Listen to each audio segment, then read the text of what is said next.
नमस्कार, खिलाड़ी नंबर 1 में आप सभी का स्वागत है। साल के आखिरी हफ्ते के पहले कारोबारी सत्र में जबकि भारतीय बाजार लगातार 4 दिन की बिकवाली के बाद एक स्ट्रॉन्ग पुल बैक में कामकाज करता हुआ दिखाई पड़ रहा है। 17,952 ये मौजूदा स्तर है, जो कि दिन का ऊपरी स्तर भी इंडेक्स में आप मान सकते हैं। 17,958 का हाई था, 17,956 के जोन से भी इंडेक्स कामकाज करता हुआ दिखाई पड़ रहा है। इसके अलावा निफ्टी बैंक 42,143, करीब करीब 450 अंकों की तेजी यहां पर देखने को मिल रही है। लेकिन ज्यादा बढ़िया एक्शन आपको दिखाई पड़ेगा आज मिड कैप में और उससे ज्यादा बढ़िया स्मॉल कैप में। करीब 3% ऊपर स्मॉल कैप इंडेक्स और रफली 2 से 2.5% की तेजी के साथ मिड कैप इंडेक्स कामकाज करते हुए डे हाई पर सारे इंडिसेस जो हैं वो कामकाज कर रहे हैं। एडवांस डिक्लाइन आपकी स्क्रीन पर आएगा, जहां पर आज हर एक गिरने वाले शेयर के सामने करीब करीब 8 बढ़ने वाले शेयर आपको दिखाई पड़ेंगे। तो एक जोरदार तेजी, राजा 7 शेयर जो है वो तेजी में कामकाज कर रहे हैं। 2500 शेयर तेजी में, करीब करीब 382 शेयरों में बिकवाली आज देखने को मिल रही है। तो एक स्ट्रॉन्ग बाइंग आज मार्केट्स के अंदर बनी हुई है। रादर शॉर्ट कवरिंग भी आप कह सकते हैं कि एक सपोर्ट कर रही है। 18,000 को ब्रीच करेगा नहीं करेगा, इस पर हम आगे बातचीत करेंगे अपने जानकारों से। और आज जो हमारे साथ 3 जानकार हैं वो इस पूरे साल के सबसे ज्यादा खिलाड़ी नंबर 1 के विजेता आपकी स्क्रीन पे आपको दिखाई पड़ेंगे। मेहुल चौकसी हमारे साथ मौजूद हैं, अमित सेठ हमारे साथ मौजूद हैं, मेहुल कोठारी, माफ कीजिएगा, मेहुल चौकसी नहीं, मेहुल कोठारी हमारे साथ मौजूद है। माफ कीजिएगा मेहुल जी, नाम को थोड़ा कंफ्यूजन हो गया। अच्छा, मेहुल कोठारी हमारे साथ मौजूद है, अमित सेठ मौजूद हैं और प्रशांत सावंत हमारे साथ मौजूद हैं। तीनों से हम बातचीत करेंगे और इंडिविजुअल कॉल्स भी लेंगे और उनकी मार्केट्स को लेकर रणनीति भी जानेंगे। गलती मेहुल जी से हुई है, मेहुल जी के नाम से हो तो मेहुल जी से ही पहले शुरुआत कर लेता। अरे मेहुल जी, आप कहाँ चले गए? इतनी बड़ी गलती नहीं थी कि आप लॉग आउट करके चले गए। खैर नहीं सर जी, थोड़ा सा नेटवर्क का इश्यू, आज घर से है, हम काम कर रहे हैं इसके लिए। अच्छा, ये रेड टी शर्ट कल का ही आपने वो सेंटा वाला चेंज नहीं किया या फिर आज का सेंटिमेंट देख के आपने डाल लिया? नहीं, अब सोचा है कि मार्केट सेल ऑन राइज पे है तो अभी हर दिन रेड टी शर्ट ही पहनेंगे हम। क्या लग रहा है फिर मार्केट, अब आपको कैसा लग रहा है मार्केट? क्या करना चाहिए बाजार में? 18,000 पे सेल ऑफ आएगा या अभी वेट करें, तेजी रहेगी? देखिए, मुझे ऐसा लग रहा है फिलहाल ये डेड कैट बाउंस है, थोड़ा राह देखना चाहिए। 18,200 या 18,300 आएगा तब कुछ कंफर्मेशन आएगा। फिलहाल के लिए स्टॉक स्पेसिफिक मूव मिलते रहेंगे, उसको खेलते रहिए और प्रॉफिट बुक करते रहिए। बैंक क्या लग रहा है मेहुल सर? निफ्टी बैंक को Mehul sir, Nifty bank? Nifty bank में थोड़ा और डैमेज हो सकता है। मुझे लगता है 42,500 600 तक का बाउंस आ सकता है, बट वहां से फिर से बिकवाली आ सकती है। एक बार के लिए 41,000 तक के लेवल्स डाउन साइड पे दिखने को मिल सकते हैं। अगर ये कंटिन्यूएशन आया फॉल का तो इनफैक्ट 41,000 के नीचे भी हम जा सकते हैं। ऐसा ब्रॉडर पिक्चर मुझे ऐसा लग रहा है। ओके, तो सेल ऑन राइज ये ज्यादा बेटर रणनीति मेहुल सर मान रहे कि शायद मार्केट से बनते हुए दिखाई पड़ेगी। 18,300 निफ्टी केस में और 42,200-300 के जोन्स में शायद ऊपर के लेवल है, प्रॉफिट टेकिंग है। अमित सर, अभी थोड़ी देर पहले हम आपसे मार्केट की बात कर ही रहे थे, लेकिन जो लेवल्स हैं वो वहाँ से काफ़ी बदल चुके हैं, अब 18,000 के बेहद नज़दीक आ गए हैं। तो क्या लगता है आपको, क्या करना चाहिए बाजार में? 18,000 ब्रीच होते शॉर्ट कवरिंग और प्रिवेल करेगी? जी, good morning Sumit ji, good morning everyone. Sumit ji, हमने देखा कि निफ्टी में काफी ज्यादा डैमेज था लास्ट वीक में और आज भी हमने देखा कि निफ्टी ने अपने 100 एमए पे सपोर्ट लिया है। ऊपर की तरफ इसका 50 एमए है, 18,000 का लेवल प्लस 18,180, ये लेवल्स काफी इसके स्ट्रॉन्ग रेजिस्टेंस लेवल्स हैं। तो डेफिनेटली एक ओवरसोल्ड लेवल था, पीसीआर काफी ओवरसोल्ड था, तो we are seeing a bounce. लेकिन अगर कोई कन्विक्शन आएगा मार्केट में as far as Nifty is concern, वो तभी आएगा जब हम 18,200 250 के लेवल क्रॉस कर सकते हैं। तब तक तो जैसा महेश जी ने कहा कि there is a good possibility कि इन लेवल से मार्केट रिवर्स करे। लेकिन अगर हम बैंक निफ्टी का स्ट्रक्चर देखें तो बैंक निफ्टी का स्ट्रक्चर थोड़ा सा कह सकता हूँ इस डेड कैट बाउंस में निफ्टी बेटर है, बिकॉज बैंक निफ्टी लिटरली अपने 50 डेमा को टेक आउट करने की कोशिश कर रहा है। एक स्ट्रॉन्ग सपोर्ट लेवल है बैंक निफ्टी का। तो मुझे लगता है कि अगर यहाँ पे इस मार्केट में कोई पुल बैक लीड करेगा तो वापस से वो बैंकिंग सेक्टर लीड करेगा। बैंक्स अगर 42,500 के ऊपर निकलता है बैंक निफ्टी तो फिर there will be chances of stability in the market. लेकिन बैंक निफ्टी के लिए भी मेरे ख्याल से 42,500 का एक स्ट्रॉन्ग हर्डल है। सेम रणनीति जो मेहुल सर ही बता रहे थे कि हायर लेवल से बिकवाली आएगी। 42,500 अमित सर जरूर वॉच करेंगे, लेकिन अगर वो ब्रीच करता है तो मूव सस्टेन करेगा, अदरवाइज यहाँ पर बिकवाली देखने को मिलेगी। प्रशांत जी से बातचीत करते हैं। प्रशांत जी ने सबसे पहले 18,200 18,300 के जोन्स में एक बार बोला था कि बाजार में बिकवाली आएगी और बाजार में बिकवाली नहीं आई, क्रैश ही कर गया। उसके बाद 17,800 आ गया और बाजार की बिकवाली को प्रिडिक्ट करने के बाद प्रशांत सर चले गए इंदौर घूमने के लिए। तो प्रशांत सर, ये छुट्टियाँ कैसी रही? पहले तो आपकी बढ़िया, इंदौर में आपने खाना पीना खाया, फोटो वोटो भी डाली काफ़ी, और दूसरा ये बाजार की जो इतनी बड़ी बिकवाली आपने पहले ही बता दी थी, वो बिकवाली हो गई अभी और बाकी है कुछ? जी Sumit ji, good morning to all the panelist और सभी दर्शकों को नमस्कार। तो इंदौर जैसे ही कहा जाता है कि फूड इज पैराडाइज, तो बिल्कुल 3-4 दिन की बहुत अच्छी छुट्टी हो गई है। और मेरे हिसाब से अब आज जो बाउंस आया है, बिल्कुल जो मेहुल जी ने वर्ड यूज किया है, डेड कैट बाउंस, वही है। मेरी राय यही है कि हम डेफिनेटली और नीचे आएंगे। और ये जो शेक ऑफ है, ये क्यों जरूरी है? क्योंकि अगर हम पिछले कुछ दिनों तक देखें, बैंक निफ्टी रोज न्यू हाई बनाते जा रहा था। जो मिड कैप्स है वो रोज 5%, 10% के मूव्स देते जा रहे हैं। तो सभी लोग इसमें लास्ट जो फेज होता है एक रैली का, उसमें काफी लोग अंदर आ चुके हैं। तो एक बार इनके खिलाफ एक मूव आती है before the start of next rally, तो ओवरऑल मुझे लग रहा है जिनके पास निफ्टी दिसंबर फ्यूचर्स के लेवल में कहूंगा शॉर्ट पोजीशन है, वो 18,110 से ट्रेल करे 18110। जो इस स्टॉप लॉस यानी करीबन 100 पॉइंट के स्टॉप लॉस से शॉर्ट करना भी चाहे तो कर सकते हो। थोड़ा सा मुझे लग रहा है कि 18,020-30 तक दोपहर में अगर आए तो ये अच्छा शॉर्ट हो जाएगा। और जो निचले लेवल्स के टारगेट में देख रहा हूँ, सबसे अहम लेवल 17,800 दिसंबर फ्यूचर्स, ये अगर ब्रेक हो जाए तो हम 17,650 तक जा सकते हैं। मुझे लग रहा है ये लेवल होल्ड होना चाहिए। और ओवरऑल मुझे लग रहा है कि बैंक निफ्टी में थोड़ा सा ज्यादा करेक्शन आ सकता है। तो यहाँ पे जिनके पास भी लॉन्ग्स हो, क्योंकि मुझे लग रहा है सुबह की मुंह के बाद जिन्होंने लॉन्ग लिए होंगे उनको ट्रेल करना होगा 42,000 के जस्ट नीचे स्टॉप लॉस रख के, क्योंकि अगर कोई एडवर्स मूव आए तो आप एक बार एग्जिट हो जाइए। और शॉर्ट जिनको करना होगा तो फ्यूचर्स में 41,800 ब्रेक होने दीजिए, उसके बाद बैंक निफ्टी में शॉर्ट कर सकते हैं। क्योंकि निफ्टी के लिए जस्ट स्टॉप लॉस 100 पॉइंट दूर है, तो इस लेवल पे भी थोड़ा बहुत ऊपर यानी 18,020-30 तक मिल जाए तो आप शॉर्ट करके करीबन जैसे मैंने कहा 18,110 ये स्टॉप लॉस रख के शॉर्ट कर सकते हो। 18,020-30 अगर आज दिन में आपको कहीं मिल जाए तो आप वहां पर शॉर्ट करेंगे। 18,110 आपके लिए एक स्टॉप लॉस रहेगा। 17,800 ये पहला सपोर्ट जो कि प्रशांत देख रहे हैं, और वो अगर ब्रीच होता है तो 17,600 ये दूसरा सपोर्ट जो कि प्रशांत मान के चल रहे हैं। तो बाजार में तीनों जानकारों का कंसेंसस कि ऊपरी स्तरों पर बिकवाली, जो भी मूव मिल रहा है वो डेड कैट बाउंस है। लेकिन डेड कैट बाउंस फिलहाल डे हाई पर इंडेक्स को लेकर आ चुका है। अब कॉल्स की शुरुआत करते हैं, क्योंकि आज हफ्ते का पहला दिन है। तीनों ही जानकार 3-3 कॉल्स हमें दे सकते हैं। और शुरुआत करेंगे हम मेहुल के साथ। मेहुल, हमेशा आपकी कॉल्स कोई ना कोई ले ही लेता है, तो आज सबसे पहले आप ही शुरुआत करिए। बताइए आज आपकी पहली कॉल कौन सी है? अरे सुमित जी, ऐसा कुछ भी नहीं है भाई, कभी कभार ऐसा हो जाता है। बट हाँ, अब देखिए कैसा है कि मार्केट है, हर कोई एक ही चीज देख रहा है, तो मेरे ख्याल से ऐसा हो सकता है कि कोई ना कोई सेम स्टॉक सिलेक्ट करे।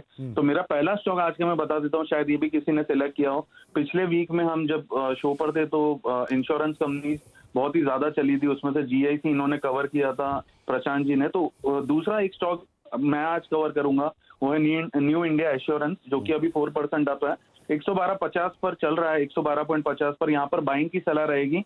स्टॉप लॉस इसका रहेगा 107 का, और मुझे लगता है 122 तक के टारगेट देखने को मिल सकते हैं। So first stock new India assurance. Okay, तो पहला नाम न्यू इंडिया एश्योरेंस, करीब 5.5% ऊपर ये कामकाज कर रहा है। और मेहुल सर का मानना है कि 122 तक की चाल यहां पर आते हुए दिखाई पड़ सकती है। 107 का एक स्टॉप लॉस आप मेंटेन करेंगे और लॉन्ग साइड पर अपनी पोजीशंस को आप रख सकते हैं। अमित सर, आपकी तरफ से पहली कॉल। सुमित जी, मेरी फर्स्ट कॉल रहेगी गुजरात स्टेट फर्टिलाइजर। ये सपोर्ट से बेसिकली एक पुल बैक ट्रेड खेल रहा हूँ इसमें, और 125.45 का प्राइस है, इसे लॉन्ग करें। सपोर्ट से इसमें टर्न अराउंड आ रहा है, लगभग स्टॉप लॉस रहेगा 120 रुपए का और टारगेट्स रहेंगे 140 रुपए के। 20 का एक सपोर्ट और 140 के टारगेट्स के लिए GSFC, जिसके ऊपर आप नजर बना के रख सकते हैं। गुजरात स्टेट फर्टिलाइजर करीब डे हाई पर यह भी कामकाज कर रहा है, 3% की तेजी 125-26 के जोन्स में, और लॉन्ग साइड में पोजीशन 140 तक इसे लेकर जा सकती है। प्रशांत सर, आपकी तरफ से पहली कॉल।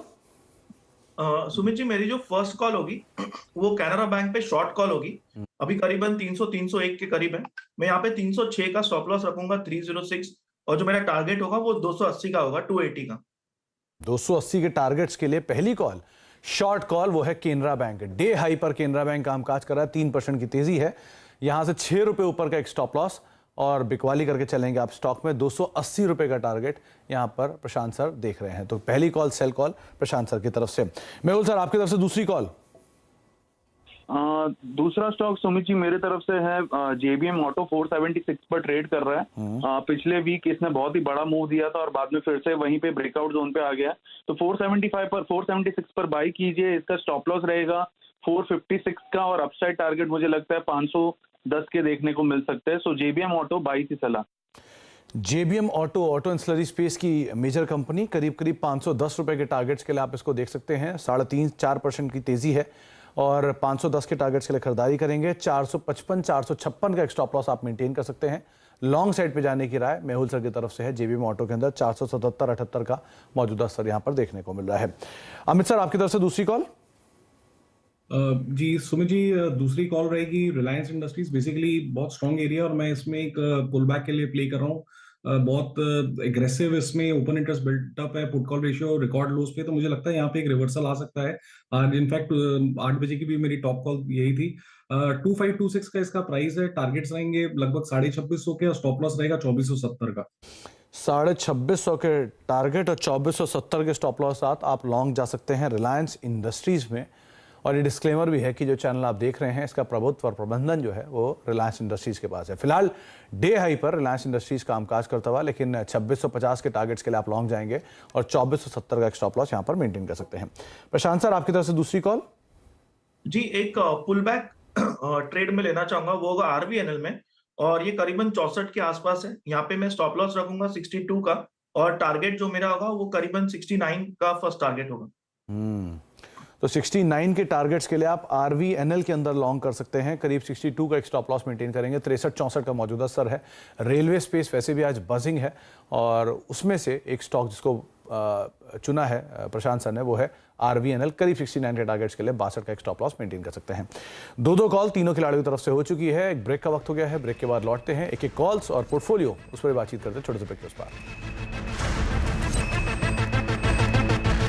अब देख रहे हैं खिलाड़ी नंबर 1 और मार्केट्स के अंदर तेजी का रुख अभी बना हुआ है और majorly mid cap small cap अच्छी तेजी में आज। स्मॉल कैप इंडेक्स करीब 3.25% ऊपर आ चुका है। डे हाई पे एग्जैक्टली कामकाज करते हुए, और मिड कैप इंडेक्स भी एग्जैक्ट डे हाई पर है। करीब 2.5% 2.25% की तेजी वहां पर भी देखने को मिल रही है। 3 खिलाड़ी पूरे साल के जो विजेता है वो हमारे साथ मौजूद हैं। मेहुल सर हैं, अमित सेठ हैं और उसके अलावा प्रशांत सावंत है जो कि बने हुए हैं। प्रशांत सर, आपकी तरफ से तीसरी कॉल कौन सी होगी? जी, मेरी तीसरी कॉल होगी सुमित जी। एक स्टॉक जिसने शुक्रवार को बहुत वीकनेस दिखाई थी, गुरुवार को मैंने ये शॉर्ट दिया था। अब मुझे फिर से ये एक रैली लग रही है जो शॉर्ट के लिए अच्छे लेवल पे आई है, वो होगा अंबुजा सीमेंट। इसको मैं शॉर्ट करना चाहूंगा। मेरा स्टॉप लॉस होगा 532 का, और टारगेट मेरा होगा 480 का, 480। ओके, तो 480 का टारगेट, 532 के स्टॉप लॉस साथ आप अंबुजा सीमेंट में बिकवाली कर सकते हैं। वैसे भी ये काफ़ी ज़्यादा बीट एंड डाउन है और शायद यहाँ पे और प्रिवेल करेगी इसकी वीकनेस, ये प्रशांत सर मान रहे हैं। अमित सर, आपकी तरफ से जो तीसरी कॉल है वो कौन सी? सुमित जी, तीसरी कॉल रहेगी मारुति का ये वीकली ब्रेकआउट एरिया। मुझे लगता है यहाँ पे एक सेलिंग एग्जॉशन आना चाहिए। स्टॉक इन लेवल्स पे अच्छा सपोर्ट ले रहा है। 8226 का प्राइस है। स्टॉप लॉस रहेगा 8050 रुपए का और इसके टारगेट्स रहेंगे 8600 के। 8600 का टारगेट और 8050 के स्टॉप लॉस साथ आप लॉन्ग जा सकते हैं मारुति के अंदर। मेहुल सर, आपकी तरफ से तीसरी कॉल। सुमित जी, मेरा तीसरा ट्रेड है डिफेंस सेक्टर से, दैट इज हिंदुस्तान एरोनॉटिक्स। 2510 पर बाई करना है इसको। इसका स्टॉप लॉस है 2410 का और अपसाइड टारगेट है 2700 का। मैं समझता हूँ बीडीएल जिस हिसाब से चला है आज 6-7% अप है, उसी हिसाब से ये काउंटर भी चल सकता है। तो एचएएल बाई की सलाह। तो हिंदुस्तान एरोनॉटिक्स 2700 के टारगेट्स के लिए आप खरीदारी कर सकते हैं। 2410 का एक स्टॉप लॉस रखेंगे। डे हाई पर ये स्टॉक ऑलरेडी कामकाज करता हुआ दिखाई पड़ रहा है। मेहुल सर मान रहे कि और बड़ी तेजी यहां पर शायद आते हुए दिखाई पड़ सकती है। तीनों खिलाड़ियों का पोर्टफोलियो आपकी स्क्रीन पर आएगा। शुरुआत करते हैं प्रशांत सर के पोर्टफोलियो के साथ। सबसे पहले जो उन्होंने रिकमेंड किया उसमें 2 सेल कॉल है। बाजार के डे हाई होने के बावजूद भी प्रशांत सर बिकवाली कर रहे हैं। केनरा बैंक में 280 के टारगेट्स के लिए 306 का एक स्टॉप लॉस मेंटेन करेंगे। आरवीएनएल जहां पर वो लॉन्ग जा रहे हैं 69 के टारगेट्स के लिए 62 का एक स्टॉप लॉस मेंटेन करेंगे। और अंबुजा सीमेंट करीब 480 रुपए के टारगेट्स के लिए बिकवाली करेंगे। 532 का एक स्टॉप लॉस मेंटेन कर सकते हैं। कंट्रीब्यूशन वाइज केनरा बैंक करीब 0.5% कंट्रीब्यूशन, आरवीएनएल 0.5% कंट्रीब्यूशन और अंबुजा सीमेंट फिलहाल फ्लैटिश टोन पे कामकाज कर रहा है। इसके अलावा अमित का पोर्टफोलियो आपकी स्क्रीन पर, तीनों लॉन्ग जिसमें 2 हैवी वेट्स। रिलायंस इंडस्ट्रीज 2650 के टारगेट्स के लिए 2470 का स्टॉप लॉस और मारुति करीब 8600 के टारगेट्स के लिए 8050 का एक स्टॉप लॉस यहां पर आप मेंटेन कर सकते हैं। जीएसएफसी तीसरा नाम रहेगा। जीएसएफसी में 0.5% कंट्रीब्यूशन, रिलायंस फ्लैट और मारुति करीब 2.5% के आसपास का कंट्रीब्यूशन सो फार देता हुआ दिखाई पड़ रहा है। इसके अलावा मेहुल कोठारी की तरफ से जो कॉल्स हैं उसमें से उन्होंने न्यू इंडिया एश्योरेंस पहला नाम चुना है 122 रुपए के टारगेट्स के लिए। जेबीएम ऑटो 510 रुपए के टारगेट्स के लिए खरीदारी की राय और एचएएल करीब 2700 रुपए के टारगेट्स के लिए खरीदारी की राय। 2410 का एक स्टॉप लॉस मेंटेन कर सकते हैं। Contribution wise New India Assurance 0.5%, JBM auto करीब 1.5% और हिंदुस्तान एरोनॉटिक्स करीब 0.5% के आसपास का कंट्रीब्यूशन यहां से आता हुआ दिखाई पड़ रहा है। एक एक करके तीनों खिलाड़ियों का जो रिटर्न है वो आपकी स्क्रीन पर आएगा। क्योंकि पहला सत्र है और हैवी वेट्स कॉल के साथ शुरुआत हुई है। तो अमित सर करीब 3% ऊपर, मेहुल रफली 2.5 से 3% ऊपर और प्रशांत करीब 1% के पॉजिटिव रिटर्न के साथ कामकाज करते हुए दिखाई पड़ रहे हैं। आप तीनों को भी बहुत बहुत शुक्रिया हमारे साथ मौजूद रहने के लिए, ही हमारे साथ कॉल शेयर करने के लिए और साथ साथ बाजार पर अपनी राय रणनीति में बताने के लिए और साथ ही साथ इंटरेस्टिंग नोट सेकंड हाफ के लिए देने के लिए बहुत बहुत शुक्रिया सर। मार्केट्स में तेजी का रुख बना हुआ है, करीब 17,953 954 के जोन्स में इंडेक्स कामकाज कर रहा है, लेकिन जोरदार तेजी मिड कैप में और स्मॉल कैप में डे हाई के आसपास कामकाज हो रहा है। निफ्टी बैंक भी ऑलमोस्ट डे हाई के आसपास 450 अंकों की तेजी यहाँ पर भी देखने को मिल रही है। ब्रेक का वक्त है, ब्रेक के उस पार कमोडिटीज मार्केट के एक्शन।